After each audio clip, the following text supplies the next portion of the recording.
সূরা ইখলাস যারা পড়েন, আমার মনে হয় আমি আলেম হওয়ার পরেও আমার ভাই ভাতে এটা ধরেছিল, কুল হু আল্লাহু আহাদ কামেলে যখন ভাই ভাই আমার এই প্রশ্নটা দিয়েছে, ওই সময় তো এমনিতেই ভয়তে ভয়তে থাকি।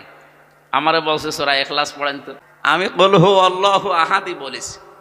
উনি বলছে কথা বলেন, আমি বললাম স্যার কি ভুল হয়েছে? বলছে না, অধিকাংশ মানুষ বলে কুল হু আল্লাহু আহাদ। কুল হু আল্লাহু হবে না আল্লাহু, ওয়ার উপরে জবর আছে, যদি আপনি থেমে যান তাহলে তারপরে আল্লাহ বলেন। এই জন্য কুল হু আল্লাহু আহাদ, আর আল্লাহর আগে জবর আর পেশ থাকলে আল্লাহ আবার মোটা হয়ে যায়। তাহলে কুল হু আল্লাহু আহাদ, কুল হু আল্লাহু আহাদ না। আমার কথা বোঝা যাচ্ছে? কালকে যেখানে আলোচনায় ছিলাম রাতের বেলা, ওখানে শেষ পর্যায়ে একজন আলেম উনিও কথা বলছিলেন, ইন্নামা ইয়াখশাল্লাহু মিন ইবাদিহিল উলামা। ইন্নামা ইয়াখশাল্লাহ হা হবে, এই জায়গায় কিন্তু আর হু হবে না। সূরা ফাতিরের এই 28 নম্বর আয়াতের এই মাঝের অংশটুকু, ইন্নামা ইয়াখশাল্লাহ হা মিন ইবাদিহিল উলামা। আল্লাহ তাআলা বলেন অবশ্যই পৃথিবীতে যারা আলেম তারাই আমি আল্লাহকে সবচাইতে বেশি ভয় করি। এখানে যদি ফাইল মফুল কেউ না বুঝে, একেবারে গলায় সুর আছে টান দিয়ে পড়ে গেল, অর্থ এমন পাল্টিয়েছে যে ঈমান থাকা দায়।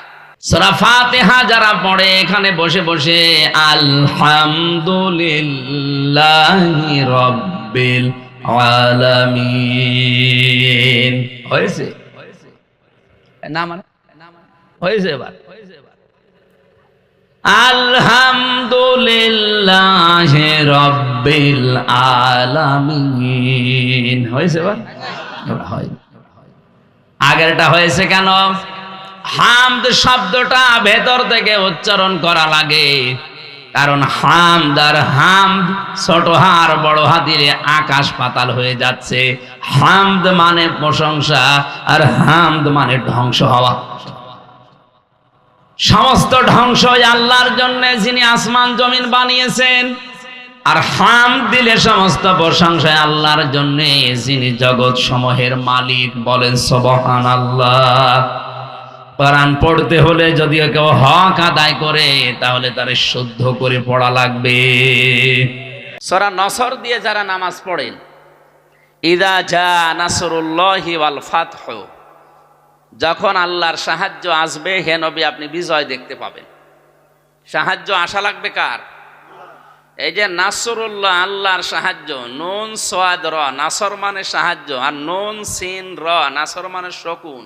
শব্দটা শুধু মুখ একটু গোল হবে আর মুখ একটু লম্বা হবে। এ মুরব্বী যেগুলো বসে আছে, আজ মনে করেন 80 বছর বয়সের, অন্তত 60 বছর তো নামাজ পড়ছে।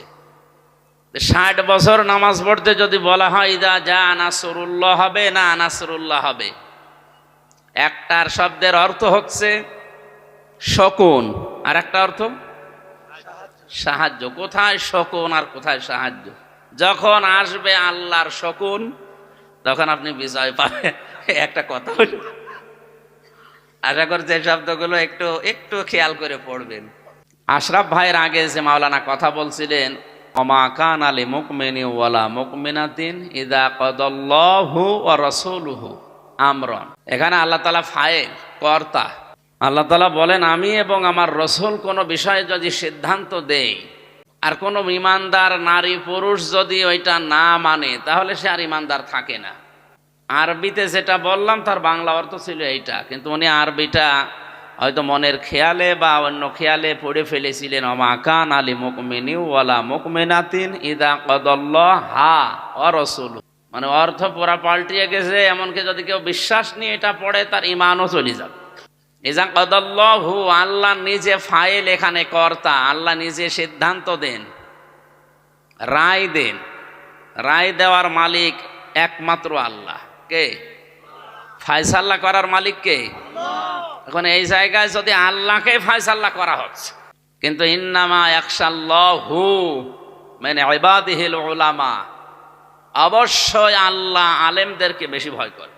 এই জন্য আরবি গ্রামার আরেকটু আয়ত্ত করা দরকার আলেমদের। এনারাও সেই 6, 7, 8, 9 পর্যন্ত পড়া আছে, এরপরে তো আর হাত মাত দেওয়া হয় না অনেকের। অথচ এই গ্রামারের কিতাবগুলো প্রতিনিয়ত আমার মনে হয় আলেমদের অন্তত ঝালাই করা দরকার। ডক্টর মরিস বোকাইলের নাম শুনেছি, এই যে বিজ্ঞান, সায়েন্স এবং কোরআন নিয়ে যে বইটা লিখে পৃথিবীতে ইতিহাস বানিয়ে দিয়েছে, এই লোকটা কোরআনে কারিমের সূরা নাস একটা মাত্র আয়াত চিন্তা ভাবনা করে মুসলমান তো হয়েছে, এমন মুসলমান হয়েছে আনাকম জানাকম মুসলমান না, মুসলমানের মতো মুসলমান হয়েছে। গিরিশচন্দ্র সেন, লোকটার বাড়ি নরসিংদী, বেটা হিন্দু, আমাদের চাইতে ও কোরআন বেশি পড়েছে, বেশি বুঝেছে, বেশি লিখেছে।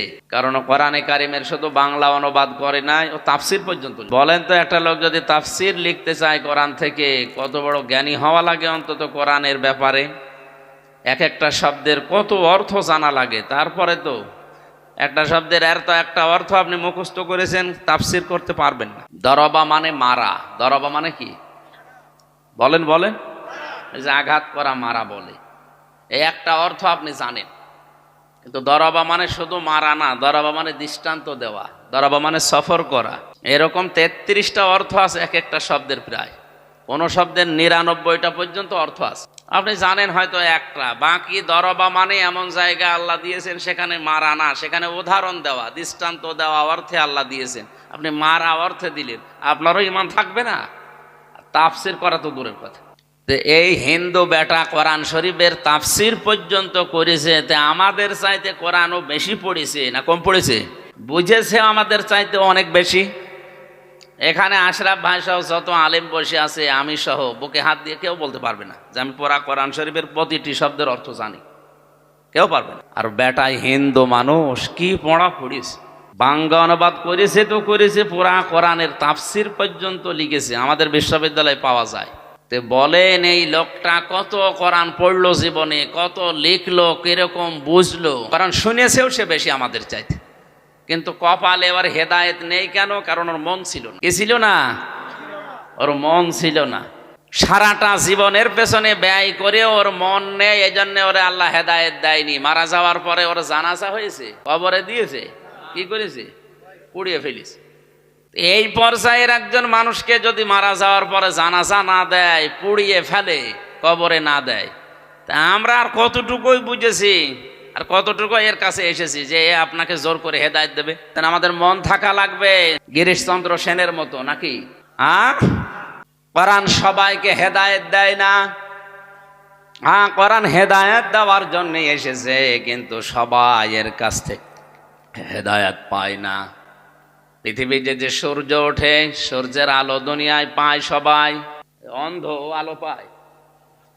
এখন এই দোষ কি সূর্যের না ওর চোখের? ওর চোখের দোষ। ওর চোখ যদি আমার মতো ভালো থাকতো, ও আমার মতো আলো দেখতে পেত। কথা বলেন ঠিক কিনা? কোরআনে কারীম দুনিয়াতে এসেছে হেদায়েত দেওয়ার জন্যেই, কিন্তু এখান থেকে সবাই হেদায়েত পাচ্ছে না। বুঝতে হবে এ দোষ কোরআনের না, এ দোষ আপনার কপালের। দুধ একটা ভালো খাবার, আমরা জানি, এটা খাবারের ভেতরে সর্বোৎকৃষ্ট বলা হয়, মধুর পরে এর স্থান। কোরআনে আল্লাহ সবচাইতে বেশি প্রশংসা করেছে খাবারের ভেতরে মধুর, এরপরে দুধের। দুধ এত বড় দামি খাবার। Milk is an ideal food বলা হয়, আইডিয়াল ড্রিঙ্ক না, অথচ এটা তরল। এটা তরল না, নাকি এটাকে ঘন থাকে সব সময়? তরল জিনিস। আইডিয়াল ড্রিঙ্ক বলার কথা ছিল যে আদর্শ একটা পানীয়, অথচ আইডিয়াল ফুড বলা হচ্ছে। দুধ যতক্ষণ পর্যন্ত মাখন না হয়, ঘি না হয়, জমাট না বাঁধে, দই না হয়, ততক্ষণ তো পাতলা থাকে। ওর নাম হওয়া দরকার ছিল আইডিয়াল ড্রিঙ্ক। বিজ্ঞান 12,000 খাবারের উপরে গবেষণা করে এই খাবারের পুরো তথ্য দিয়েছে। পৃথিবীর এই একটাই মাত্র খাবার যে খাবারের নাম দেওয়া হয়েছে আইডিয়াল ফুড।